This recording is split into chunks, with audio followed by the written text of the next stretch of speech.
Nous allons traiter cet exercice mais sous la forme de puissance simple. Donc on a 2 fois 2, 4 fois 4, 3,5 fois 3,5 fois 3,5, 6 fois 6 fois 6.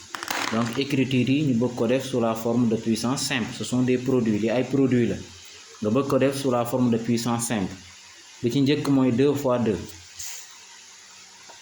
Voilà, 2 fois 2 suñ ko bëggee def sous la forme de puissance simple lan nga gis fii 2 nga gis donc damay bind 2 sous la forme de puissance simple. Puissance mooy lan mooy ma compter ñaata 2 laa am 1 2 ñaari 2 laa am donc ma def fii ci kaw 2 lii mooy 2 puissance 2 lii mooy écriture sous la forme de puissance simple.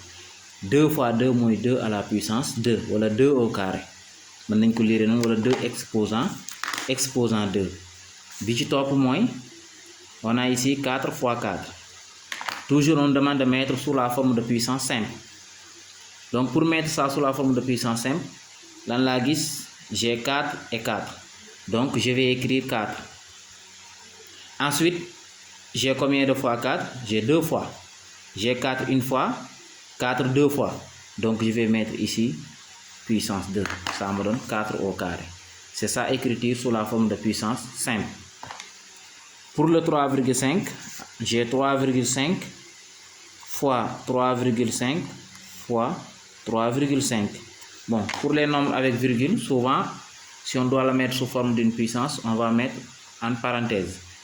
3,5, 3,5, 3,5. Je vois que des 3,5, donc je vais mettre 3,5. Je vais parenthèse, parce que nombre avec virgule. Là. Maintenant, je compte 3,5 une fois, 2 fois, 3 fois. J'ai 3,5 3 fois, donc je vais faire exposant 3. Moi 3,5 au cube.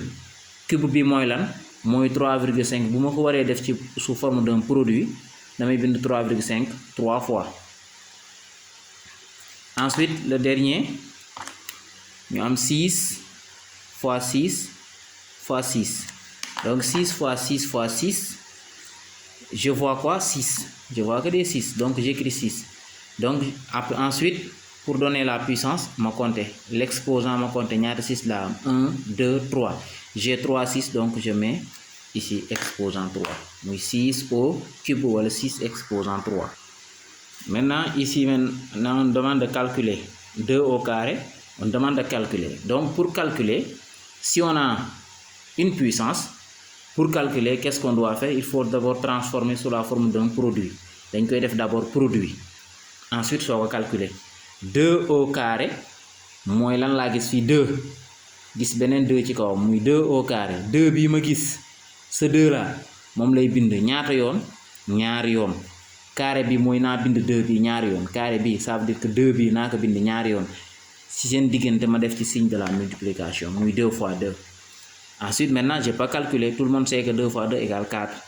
ñaari 2 yi may bind duma ci def carré bi duma ci def 2 bi déedéet parce que 2 bi information bi ma doon jox mooy naa bind 2 ñaari yoon ma def multiplication entre eux 2 fois 2 résultat 4 bi tamit du am expose du am carré.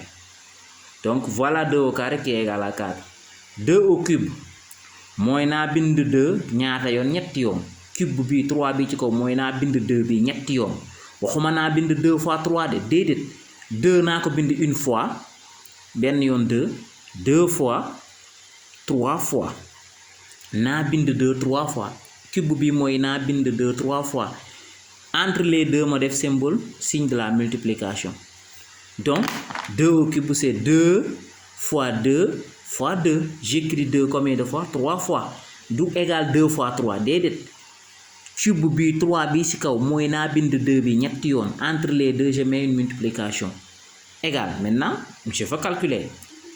Si je dois faire un calcul en ligne, je dois faire 2 fois 2 qui me donne 4, multiplié par l'autre 2 qui reste, 4 fois 2 qui me donne 8. Donc ma am résultat final 8. Donc 2 au cube égale 8. Su la neexoon aussi nga def schéma de calcul. Bu defee schéma de calcul aussi tu vas trouver 8. Voilà.